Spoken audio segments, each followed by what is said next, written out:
Hello viewers, Sri Jaya சமையல் பெங்களூர் கிச்சன்லேருந்து நான் தான் உங்கள் ஜெயா பேசுகிறேன். இன்றைக்கி பால் போலி செய்யலான்ட்டு இருக்கிறேன். வாங்க அது எப்படி செய்யலாம், அதுக்கு என்னென்ன தேவைன்றதை பார்க்கலாம். ஃபஸ்ட்டு போலி செய்யறதுக்கு 3/4 கப்பு சிரோட்டி ரவை. அதான் இது நைஸாக இருக்கும். நம்ம உப்புமா செய்கிற ரவையை விட பவுட்ரு மாதிரி இருக்கும். கொஞ்சம் அங்கேயும் கிடைக்கும்னு நினைக்கிறேன். இது மைதா 1/4 கப்பு. இப்போ இது 3/4 கப்புனா 1/4 கப்பு இது எடுத்துருக்கிறேன். ரெண்டுத்தையும் சேர்த்தா 1 கப்பு கணக்கு. இது அந்த போலி செய்கிறதுக்கு ஸ்வீட். இது பால் செய்கிறதுக்கு 1 கப்பு சர்க்கரை எடுத்து வச்சுருக்கிறேன். தேவையான அளவுக்கு போட்டுக்கலாம். ஒரு 10 முந்திரி பருப்பு பாலில் ஊற வச்சு வச்சுருக்கிறேன், காய்ச்சின பாலில். 20 பாதாம் தோல் உரித்து வச்சுருக்கிறேன். 1 கப்பு தேங்காய், அந்த கருப்பு தோல்லாம் எடுத்துகிட்டு கட் பண்ணி வச்சுருக்கிறேன். ஒரு 1/4 கப் கசகசா வச்சுருக்கிறேன். இது அரிசி மாவும் நெய்யும் இது கலந்துக்கணும். அந்த இதுக்கு மாவுக்கு நடுவில் தடவுறதுக்கு செய்யக்குள்ளே காமிக்கிறேன். இப்போ கசகசா வறுத்துக்கிறேன்.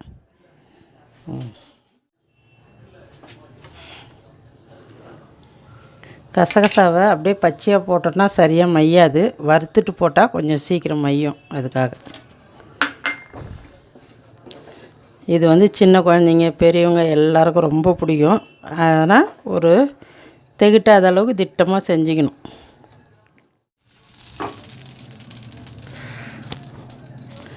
பாருங்கள் எவ்வளோ நல்லா பொரிஞ்சிடுச்சு பாருங்கள். அவ்வளோதான், எடுத்து கொட்டிக்கலாம்.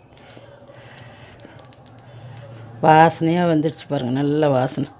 நான் ஸ்டவ் நிறுத்திட்டேன்.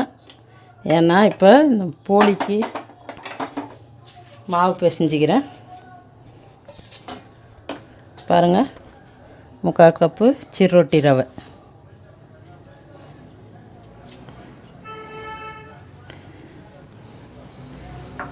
1/4 கப்பு மைதா,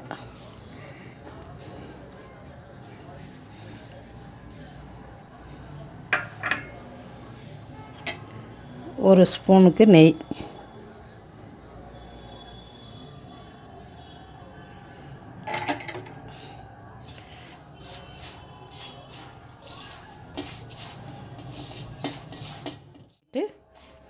இப்போ தண்ணியை தெளித்து பிசைஞ்சிங்க. ரொம்ப தண்ணி ஊற்றிடாதீங்க.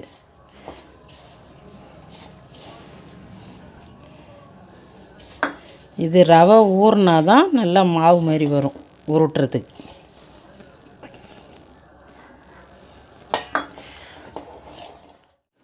பாருங்கள், இந்த பால் போலிக்கு ஸ்வீட் பால் தயாரிக்கிறதுக்கு, பாதாம் பால் தயாரிக்கிறதுக்கு ஸ்டவ் பற்ற வச்சு சிம்மில் வச்சுக்கிறேன்.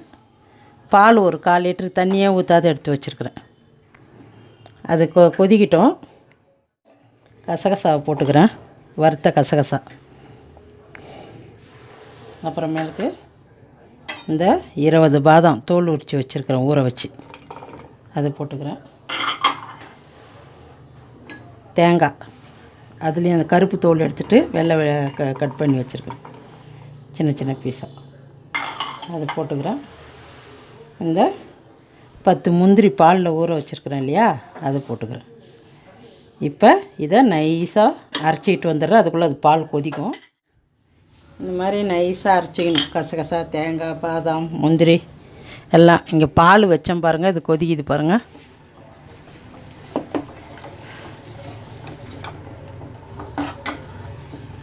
அதில் இதை போட்டுக்கணும்.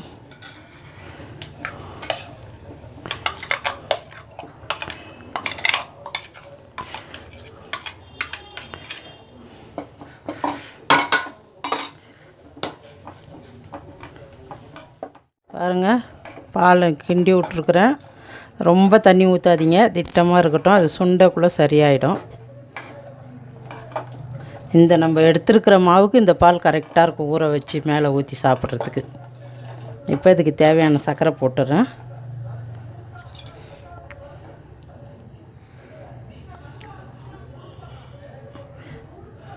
அந்த கரண்டியால் போட்டுக்கிறேன். 2 கரண்டி போட்டால் போதுமா, 3 போடுறேன். பாருங்கள், 1 2 3. இந்த கரண்டியாலே 3 போட்டுக்கிட்டுருக்கேன்.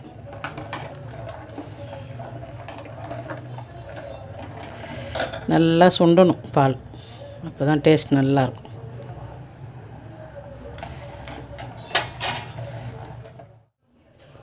பாருங்கள், ரெடி ஆயிடுச்சு. இதை நிறுத்திக்கிட்டு நான் அது பூரி பண்ணுறதுக்கு ரெடி பண்ணிக்கிறேன். பாருங்கள், அரிசி மாவு 2 ஸ்பூன் எடுத்துக்கிறேன். இந்த ரொட்டிக்கு கலந்தோம் பார்த்தீங்களா, அதேமாரி தான் இதுவும். அரிசி மாவில் நெய் பேஸ்ட்டு மாரி கலந்து வச்சுக்கணும்.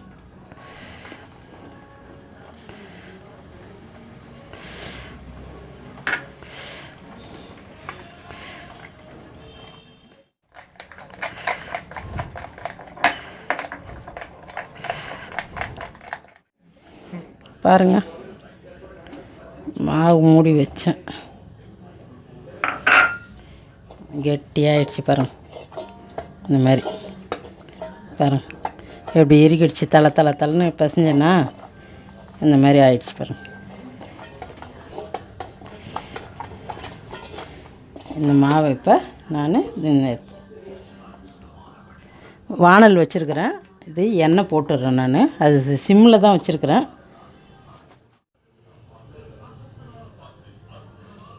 எப்போ சொல்கிறது தான், கொஞ்சம் எண்ணெய் திட்டமாக போட்டுங்க.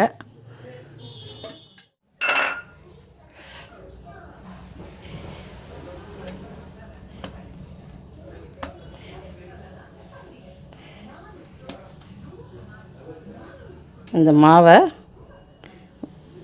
6 உருண்டையாக பண்ணிக்கிறேன். ஒரே கணக்காக இருக்கணும் 6 உருண்டையும்.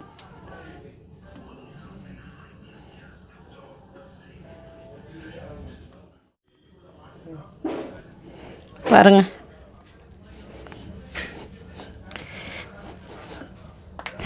நல்லா தெல்லுக்க இது மெலிசாக உருட்டிக்குங்க. இந்த மாதிரி இந்த 6 உருண்டையும் ஒன்று மேலே ஒன்று 6 உருண்டையும் ஒரு தட்டில் எடுத்து வச்சுக்கணும்.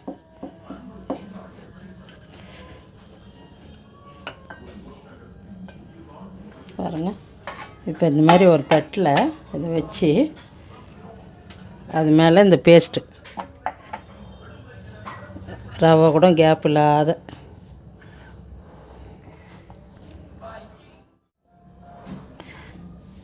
இது ஒன்று இது பண்ணிட்டேன்னா இன்னும் ஒன்று இதேமாரி எடுத்து உருட்டிக்கிறேன். பாருங்கள்,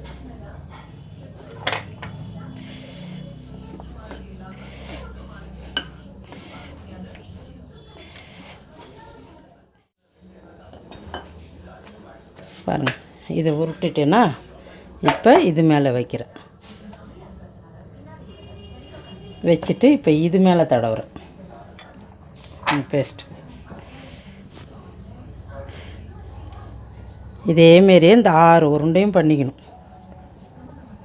ஒன்று மேலே ஒன்று அடுக்கணும்.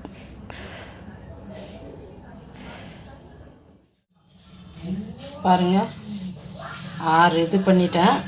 6 உருண்டை வச்சுருந்தேன் இல்லையா, அந்த 6ஆவது உருண்டை மேலே லாஸ்ட்டாக இருந்த தடவிட்டேன். இப்போ இந்த 6த்தையும் சேர்த்து அப்படியே சின்னதாக முள்ளமாக கெட்டியாக உருட்டினோம்.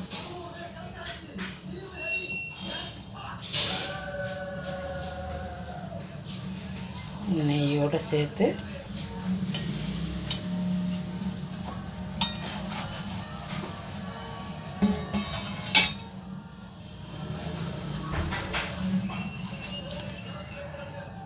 அப்படியே நசுக்காத கரெக்டாக ஒரே லெவலில் வச்சுட்டு இதை அப்படியே சின்னதாக கட் பண்ணிக்கலாம். இங்கே பாருங்கள், இந்த ரோல் தெரியும்.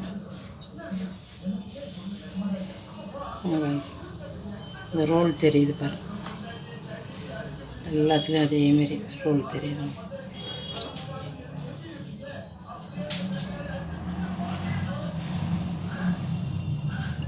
பாருங்கள், இந்த ரோல் தெரியும் பாருங்கள்.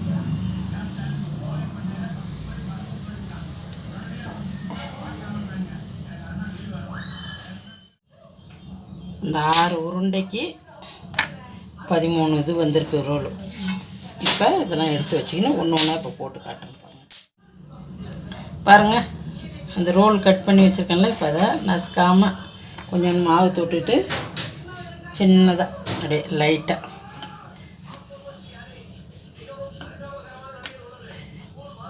ரொம்ப நசுக்கிடாதீங்க, திட்டமாக.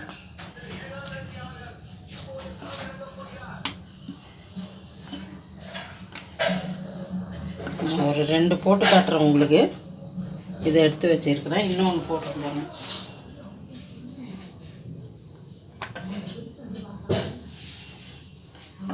பாருங்க.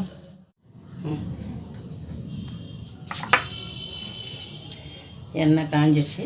முள்ளமாக ஒன்று போடுறேன். அது மேலே அப்படியே எண்ணெயை போட்டுன்னே இருக்கும். அதை லைனாக அப்படியே வராமல் பாருங்கள். முள்ளமாக திருப்பி போட்டுக்கணும்.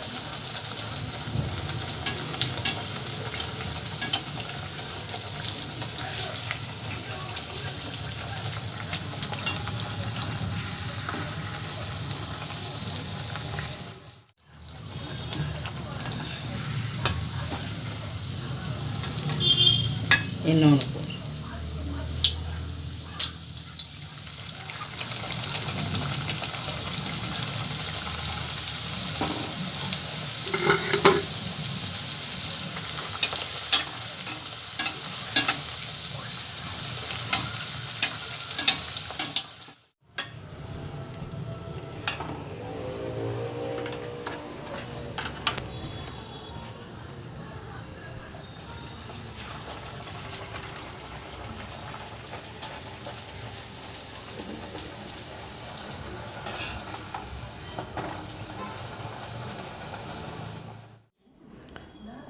பாருங்கள், சிறுரொட்டி பால் பூரி ரெடி ஆயிடுச்சு. இப்போ நான் இது ரெடி பண்ணிட்டேன். இது உங்களுக்கு இது மேலே பால் ஊற்றி காமிக்கிறேன்.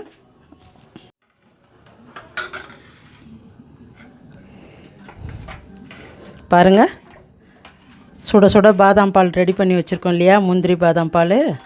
அதை இப்போ இந்த பூரி மேலே ஊற்றுறேன் பாருங்கள்.